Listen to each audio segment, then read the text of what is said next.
할렐루야. 룻기와 함께하는 사랑의 실천 5번째입니다. 여러분 모두를 주님의 이름으로 사랑하고 축복합니다. 하나님 말씀 보겠습니다. 룻기 4장 13절. 이에 보아스가 룻을 맞이하여 아내로 삼고 그에게 들어갔더니 여호와께서 그에게 임신하게 하심으로 그가 아들을 낳은지라. 여인들이 나오미에게 이르되 찬송할지로다. 여호와께서 오늘 내게 기업 물을 자가 없게 하지 아니하셨도다. 이 아이의 이름이 이스라엘 중에 유명하게 되기를 원하노라. 아멘. 오늘은 기업의 회복이라는 주제로 말씀을 같이 나누도록 하겠습니다.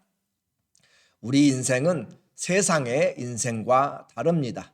처음보다 나중이 더 복된 믿음의 축복입니다. 벼가 익어가면서 연구는 것처럼 성도의 삶은 겉사람은 연약해지고 또 아플지라도 우리의 속사람은 우리는 신령한 하나님의 은혜 안에서 더 풍성하게 그리스도의 장성한 분량까지 자라가도록 그렇게 되어 있어요. 그것이 하나님의 말씀의 원칙입니다. 그래서 사랑의 깊이와 넓이와 높이와 길이가 점점 주님 닮아가는 것, 우리의 인생에서 추구해야 될, 그래서 우리의 떠남은 최고의 믿음의 수준에 이를 수 있도록 영적 성숙을 처음보다 나중이 더하는 것이 하나님의 축복입니다. 이제 4장에 왔습니다. 4장은 보아스와 룻의 결혼식이 있고 그리고 자녀가 태어나고 다윗의 족보가 소개됨으로 마치게 됩니다.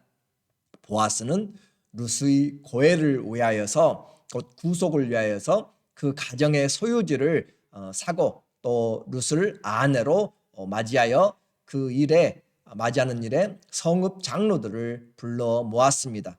1절에 보니까 보아스가 성문으로 올라가서 거기 앉아 있더니 마침 보아스가 말하던 기업 물을 자가 지나가는지라.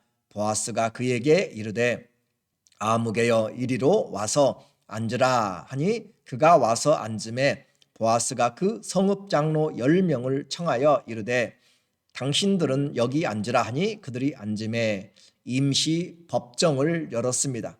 그래서 당시에는 성문은 모든 사람들이 지나다니는 곳이고 또 재판이 열리는 곳이었어요.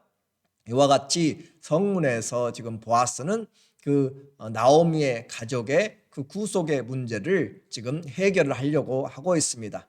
그러나 자기보다 더 가까운 친족이 있어서 그 사람에게 먼저 말을 하고 있어요.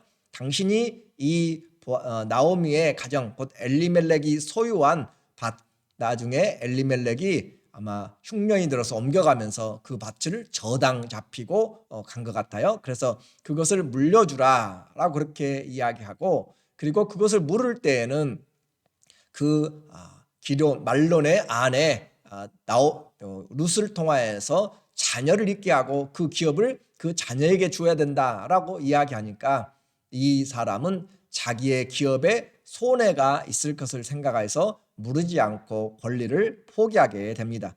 6절에 그 기업 물을 자가 이르되 나는 내 기업에 손해가 있을까 하여 나를 위하여 물으지 못하노니. 나를 위하여, 이 사람은 충분히 자기 자신의 기업을 물을 능력은 있습니다.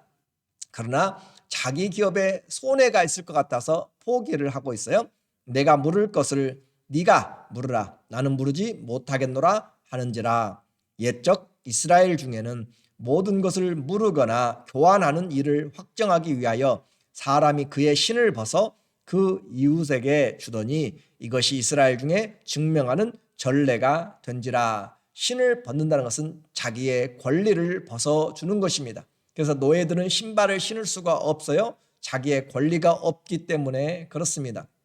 이처럼 이 사람은 자기의 능력이 있어도 자기의 마음이 없으면 할 수가 없는 것입니다. 능력이 문제가 아니라 마음이 문제였습니다.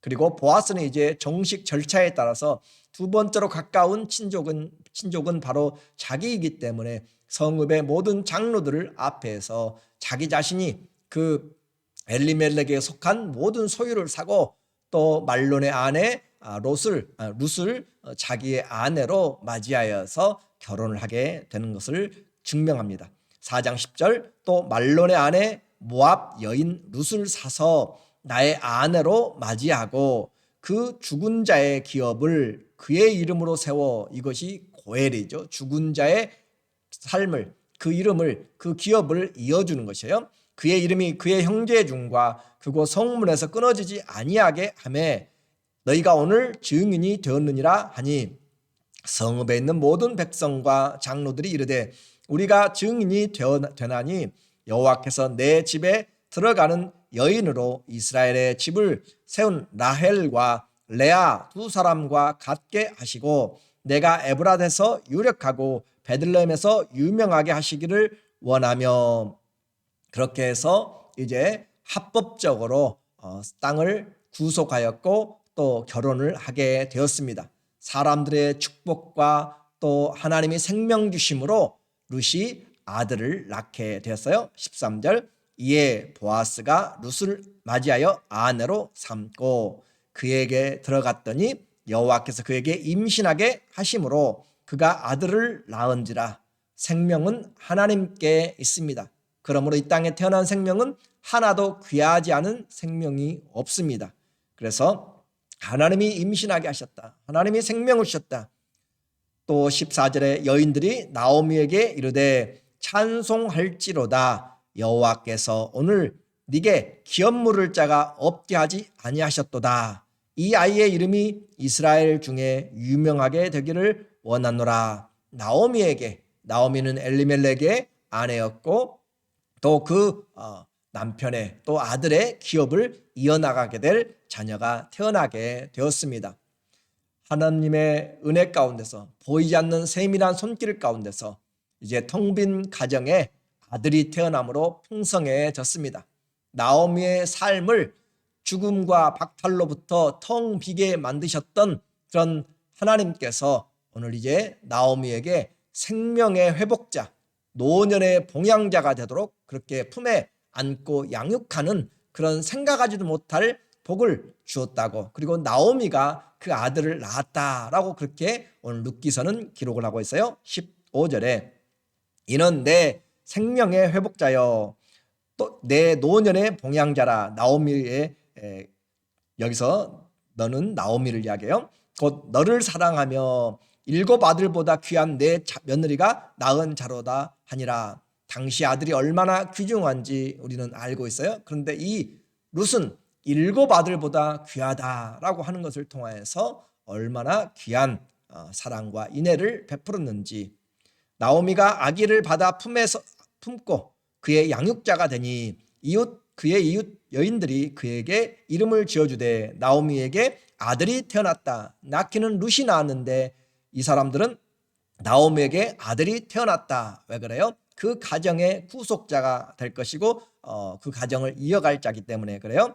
그의 이름을 오벳이라 했는데 종이란 뜻이에요. 아들을 낳았는데, 손자를 낳았는데 이름을 종이라고 짓는다라고 하는 것은 좀 우리의 형편에 맞지 않고 왕이라고 짓든지 성공이라고 든 다른 것을 해야 될 텐데 종이다. 그럼 나오미를 섬기는 종이고 또 사람들을 섬기는 종의 모습이죠. 그는 다윗의 아버지인 이새의 아버지였더라라고 그렇게 성경은 우리에게 말해주고 있습니다. 그리고 그 후손, 오늘 나오는 오벳, 또 이새, 또 다윗, 이와 같은 그 후손 중에서 다윗은 이스라엘의 운명을 새롭게 한 그런 다윗의 족보를 우리에게 보여줌으로써 이방 여인 룻과 또 보아스의 결혼이 하나님의 인도하셨음을 우리에게 선명하게 보여줍니다. 21절 살몬은 보아스를 낳았고 보아스는 오벳을 낳았고 오벳은 이새를 낳고 이새는 다윗을 낳았더라. 이 히브리 성경에 보면은 마지막 룻기의 마지막 단어가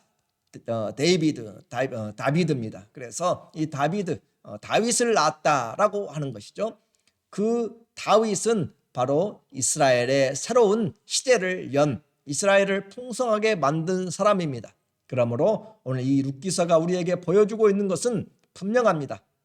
사사들이 다스리는 시대였어요. 그렇게 사람들이 자기 소견대로 옳게 행하는 가운데서도 정말 하나님의 뜻을 좇아서 자기의 이익이 아니라 분명한 인애를 가지고 헤세드를 가지고 살아간 작은 한 가정이 있었고 하나님은 그 가정을 돌보셨습니다. 우리는 1장을 시작할 때 장례식의 아픔으로 시작했어요. 죽음으로 시작한 이야기입니다. 그런데 새로운 출생으로 그렇게 생명으로 마지막이 장식되고 있고 가난과 아들의 죽음 속에서 풍족함과 아들을 얻음으로 아들을 잃어버렸어요. 그런데 이제는 아들을 얻음으로 그렇게 기록하고 있습니다. 룻기는 단순한 사사시대의 한 가정에서 일어난 비극에 대한 회복, 텅 빔에 대한 풍족함을 이야기하는 메시지가 아닙니다. 그 시대에 텅 비어버린 이스라엘 사사시대에 텅 비어버렸잖아요. 하나님은 왕인데도 불구하고 제대로 섬기지 아니하므로 정말 강탈당하고 죄를 짓고 심판을 당하고 그렇게 하나님을 떠나서 우상을 섬기고 자기 마음대로 소견에 오른 대로 행하였던 텅 비어버린 그 이스라엘의 삶을 다윗 시대에 하나님께서 어떻게 그들의 삶을 채워나갈 것인지 바로 어떻게 하나님이 이 다윗을 통하여서 이스라엘을 풍성하게 만들었는지 그 결정적인 동인인 결정적인 그 원인이 되는 그것이 어디가 있었는가 바로 이 한 가정 드러나지 않는 한 가정에 하나님이 지금 간섭하시고 계심으로 이와 같은 이스라엘의 역사가 일어났다라고 그렇게 보여주고 있는 것입니다. 다윗의 족보로 끝난다고 했어요. 성경은 이 다윗도 주인공이 아니고 예수 그리스도가 주인공입니다. 성경 모든 성경은 예수 그리스도를 통하여서 또 예수 그리스도를 위하여서 기록되었습니다. 그래서 여호수아가 우리를 약속의 땅으로 인도한 그리스도의 모형인 것 같이 룻기서에서 보아스는 이방 여인 또 여호와의 총회에도 들어오지 못할 이방 여인 룻을 신부로 사서 자녀를 낳아 기업을 잇게 하고 구속자와 보호자가 됨으로써 오늘 죄인 된 우리를 위한 구속의 기업을 이어주는 그리스도의 예표가 바로 보아스가 됩니다. 룻은 그러면 뭐예요? 오늘 우리의 교회의 모습입니다. 룻은 교회의 모습 어떤 모습이었죠? 하나님과 상관이 없었고 죄인이었습니다. 에베소서 2장 12절에 그때 너희는 우리 교회를 이야기해요. 성도를 이야기합니다. 그때 너희는 그리스도 밖에 있었고 이스라엘 나라 밖에 사람이라 약속의 언약들에 대해서는 외인이요 세상에서 소망이 없고 하나님도 없는 자였더니 우리는 죄인이었습니다. 죄와 허물로 죽었던 우리였고 이스라엘의 그런 유업과는 전혀 언약과는 전혀 상관이 없고 율법과도 상관이 없고 하나님과 또 이스라엘과 약속과 언약에 대해서 하나님에 대해서 소망이 없는 자였는데 13절 이제는 전에 멀리 있던 너희가 그리스도 예수 안에서 그리스도의 피로 가까워졌느니라. 아멘. 이것이 바로 하나님이 그리스도를 통하여서 이 룻을 하나님이 구속하여서 새로운 삶을 살게 그리고 이 룻은 이 다윗의 족보를 이룰 뿐만 아니라 마태복음에 보면은 예수 그리스도가 오시는 그 조상의 길에 바로 당당하게 이 룻의 이름이 올라가 있습니다.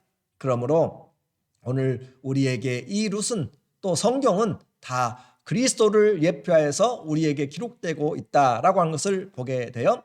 이 룻기의 주제는 죽음에 이르는 충성입니다. 우리는 헤세드라고 이야기했죠. 그냥 내가 베푸는 인정 또는 사랑, 인애 그런 수준이 아니라 하지 않아도 될 사랑을 최선을 다해서 베푸는 것이에요. 다른 사람들은 이해하지 못합니다. 왜 그렇게까지 따라가면서 왜 그렇게까지 열심히 하면서 왜 그렇게까지 해야 되는지.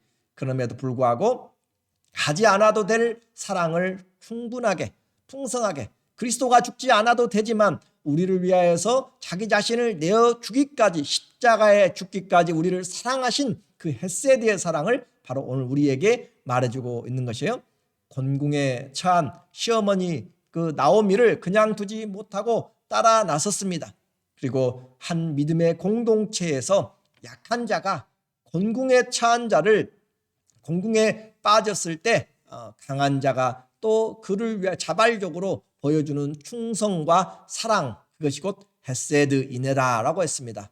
여기에 룻기에는 이 룻과 대조돼서 오르바라고 하는 또 한 명의 여인이 나오는데 이것은 바로 룻의 그 사랑과 충성을 비교하게 한 것이고, 또 보아스에게 대조되는 첫 번째 구속할 수 있는 그런 친족이 있었던 사람도 이 보아스의 행위, 그러니까 능력만이 있다고 해서 되는 것이 아니라 사랑이 있어야 된다고 이야기했습니다. 전능하신 하나님이 사랑이 없으면 우리와 아무런 상관이 없는 것입니다. 그래서 성경은 하나님은 초월하신 하나님이지만 또 하나는 내재하시는 하나님, 초월하신 하나님, 내재하시는 예수 그리스도와 성령께서 오늘 우리에게 바로 찾아오신 것이 기독교의 특징입니다.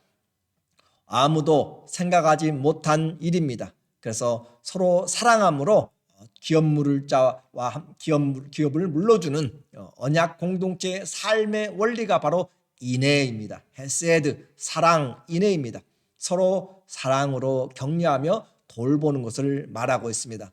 룻기는 짧아요. 성경에 여자의 이름이 붙어 있는 것은 이 룻기와 에스더 뿐입니다. 이 4장의 짧은 그런 내용이고, 시대적인 배경도 사사시대 정말 쉽지 않고 어려운 환경과 혼란 속에서 그 혼란 가운데서도 충성과 인애가 무엇인지를 우리에게 보여주고 있고, 그것도 커다란 능력을 발휘하는 그런 존재적인 것이 아니라 이방 여인, 작은 한 가정, 정말 그 보이지 않는 그런 가정에서 씨를 심고 다윗의 왕국에서 거둬나가시는 하나님의 실패하지 않는 구속사를 오늘 우리에게 보여주고 있습니다.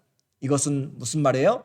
우리 한 사람 한 사람이 모두 하나님 앞에서 이처럼 중요하고, 내게 맡겨진 일 정말 아무것도 아닌 것 같은데 내가 헤세드, 또 인애, 사랑을 한다면, 작은 일에 충성한다면 하나님 앞에서 얼마나 소중한지를 오늘 우리에게 말씀해주고 있습니다.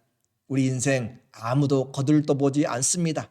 보잘것없는 인생이고, 또 수많은 고통과 또 텅 비어버린 것과 그런 신음 속에서 있지만, 그럼에도 불구하고 우리에게 주신 그 믿음을 좇아서 믿음의 선택을 하고 주님 앞에 나왔을 때 우리를 회복시켜 주시고, 우리를 구속하여 주시고, 우리에게 풍성하게 채워주시는 그런 하나님의 승리가 오늘 이 주의 말씀을 통하여서 우리 모두에게 회복시키시는 예수님, 우리의 힘은 다른 것이 아니라 그리스도가 우리의 구속자이심을, 그리스도가 우리를 인도해 나가신 것을 우리가 끝까지 붙잡고, 내게 주어진 헤세드의 사랑을, 하나님의 사랑을 받아서 끝까지 행하는 그런 기업의 회복자들 다 되시기를 예수님의 이름으로 축원합니다.